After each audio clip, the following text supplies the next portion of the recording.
পুরুষ মানুষের কখন টেনশন বাড়ে জানেন? যখন পুরুষের ইনকাম কমে যায়, পুরুষের যখন পকেট খালি হয়ে যায়। কারণ ওই পুরুষের কাঁধে তার পুরো ফ্যামিলির চাওয়া পাওয়া থাকে, পুরো ফ্যামিলির দায়িত্ব পালন করতে হয়। কিন্তু আমরা স্ত্রীরা এটা না বুঝে স্বামী যখন ঘরে আসে সর্বপ্রথম মুখ কালো করে কথা বলি, তার সাথে খারাপ আচরণ করি। স্বামী হয়তো বা ফেস টু ফেস একটা দুইটা কথা উত্তর দেয়, কিন্তু ওই কথাটা তার মনের ভিতরে গেঁথে যায়।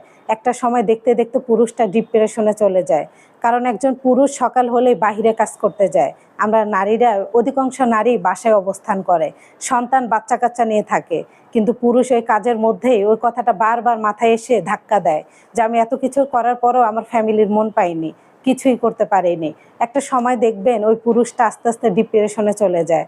আবার এমনও হয় অকালে অল্প বয়সে স্ত্রীকে একা করে পৃথিবীর মায়া ত্যাগ করে চলে যায়। তাই আমাদের নারীদের উচিত, আমাদের স্ত্রীদের উচিত স্বামী ঘরে ফিরলে তার সাথে উত্তম আচরণ করা, তার অবস্থানটা বোঝা, তাকে কিছু বললেও যেন আমরা পরে বলতে পারি। এই ধরনের মেয়েরা একটা সময় সুখের নাগাল পায়। আর যারা স্বামীর অবস্থান বোঝে না, তাদের সাথে খারাপ আচরণ করে, প্রেশার ক্রিয়েট করে, এই মেয়েরা অল্প বয়সে তো বিধবার খাতায় নাম লেখায়, সুখের দেখাও কোনো দিন পায় না। থাকতে মূল্য দিও প্রিয়, হারিয়ে গেলে খুঁজো না। স্বামী না থাকলে একটা মেয়ের কোনোই মূল্য থাকে না।